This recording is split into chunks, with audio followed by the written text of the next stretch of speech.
sûr qu'un jour s'en va pour l'un et pour l'autre s'en vient.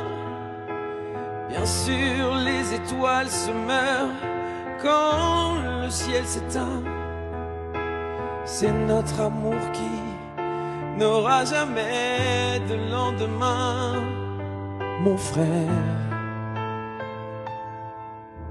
Bien plus qu'un monde qui s'ouvre à l'un et pour l'autre chavire.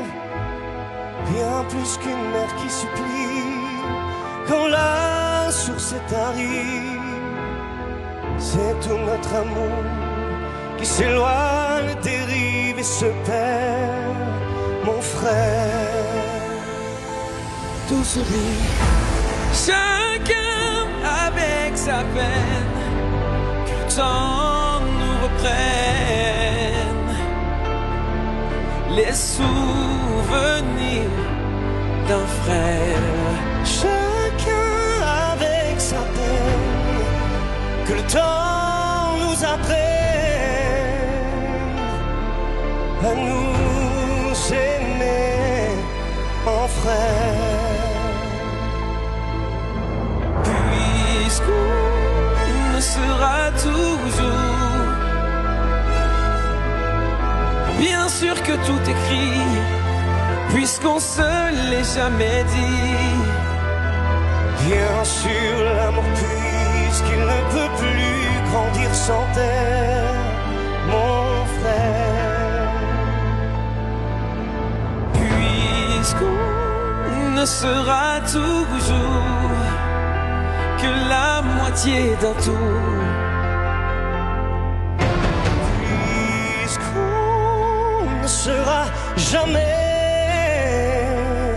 que la moitié de nous. Que la moitié de nous. Mon frère, Oh, mon frère. oh mon frère, l'amour sera toujours Cette moitié de nous qui reste à faire, mon frère. Waouh, Wow. oh la vache. Merci beaucoup. Magnifique, Benjamin Bocconi, David Lampel qui interprète Mon frère, tiré de cette comédie musicale Les 10 commandements. Sublime. Franchement, à 10h15 du matin, c'est magnifique. avoir autant de voix, moi ça m'épate. Parce que ça, je peux vous le faire à 18h30, évidemment. Évidemment, bien sûr. Mais à 10h15, c'est assez épatant. Mais alors Venez nous imaginez-la rejoindre. sans décor, sans scénographie, sans costume. Ah là là là, Vous là, rajoutez avec tout les ça, c'est lumières, la incroyable. 3D et tout ça, ça va être absolument magnifique. Et puis ce texte, il prend tout son sens aussi. Chacun avec sa peine, que le temps nous apprenne à nous aimer en frères. Ce dialogue entre Moïse et Ramsès, les deux frères qui se sont aimés, qui se font désormais la guerre. Évidemment, il résonne plus que jamais avec l'actualité, Albert Cohen, aujourd'hui. Évidemment, une actualité troublée, violente, hyper violente, et voilà, nous on a l'honneur et le privilège d'abord de proposer un spectacle comme celui-là, 25 ans après, mais surtout de véhiculer ce message de paix, d'amour, De chanter la paix tous les soirs. ville après ville, et le bonheur de voir 3-4 000 personnes debout à la fin de chaque représentation qui chantent l'envie d'aimer en chœur, et là, je crois que les larmes coulent à flot, et nous avec. Est-ce que vous aviez vu l'un et l'autre, David Lampel, Benjamin Bocconi, le spectacle original ou pas, David? Alors moi oui, j'avais vu le spectacle à Paris une fois. Voilà, ça a été un choc émotionnel et voilà, ça a été un déclic pour moi. Ça m'a donné envie de chanter. Ah, ça vous a donné envie de chanter, carrément. Oui, carrément, c'est ce vraiment. spectacle-là qui vous a donné envie de chanter. Tout à fait. Bah alors de devenir Ramsès quelques années plus tard sur scène, ça doit être génial. hyper émouvant. C'est exceptionnel. Et quand j'ai reçu l'appel de la casteuse pour la comédie musicale, même avant d'envoyer ma candidature, eh ben je sentais, j'avais un pressentiment, je sentais que j'allais faire partie de l'aventure.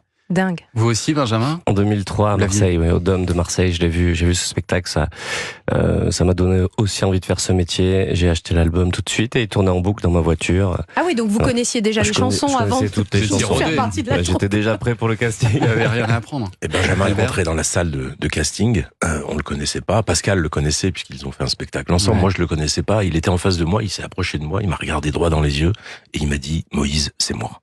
Ah ouais. Vous étiez déterminé, quoi. Ouais, effectivement, comme David, j'ai senti un truc, en fait. Dès le premier appel pour ce casting, j'ai dit, c'est l'envie d'aimer, c'est donner les vies, c'est les 10 commandements, ça, c'est une histoire qui me touche à moi, personnellement. Donc j'ai dit, je crois que c'est pour moi. Ouais. Et puis, il faut dire que vous avez l'habitude des castings. Voilà un petit souvenir pour vous.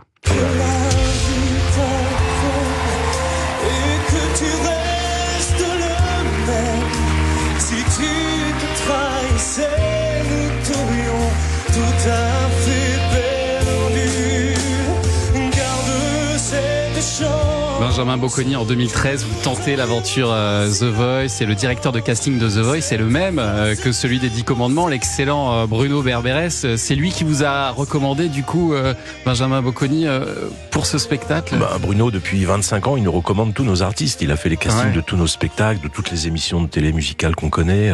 Il a commencé avec nous sur les 10 commandements il y a 25 ans. Il était employé de banque, ami d'un danseur. Il traînait dans les backstage avec Dov Atia, avec lequel j'ai produit cette version des 10 commandements. Ouais. On le voit comme ça, traîner dans les backstage. On avait besoin de faire le casting des doublures. D'accord. Et c'était pas son métier du tout. On l'appelle, on lui dit, mais Bruno, tu fais quoi en ce moment? Il nous dit, je bosse comme ça. Mais t'as du temps? Oui, tu vas venir faire le casting des doublures avec nous. Il nous dit, mais c'est quoi le casting des doublures? Et il a commencé vraiment comme ça. D'accord. Et 25 ans après, il est toujours là. Il a fait. C'est le roi des castings aujourd'hui. Le roi des casteurs. Pardon. Il y avait c'est incroyable cette histoire. Il y avait combien de candidats, Ramsès? Combien de candidats pour Moïse? On a reçu 1400 candidatures. Ah oui. Bruno Berberès a reçu 1400 candidatures. Après, il a fait le tri. On en a auditionné une bonne 50aine pour chacun des personnages, pour en retenir 9, dont 2 qui sont avec moi. Et curieusement, je n'ai pas été appelé C'est bizarre, ils ont dû perdre votre numéro. Les 10 commandements, Landy DV, c'est en tournée dans toute la France et dans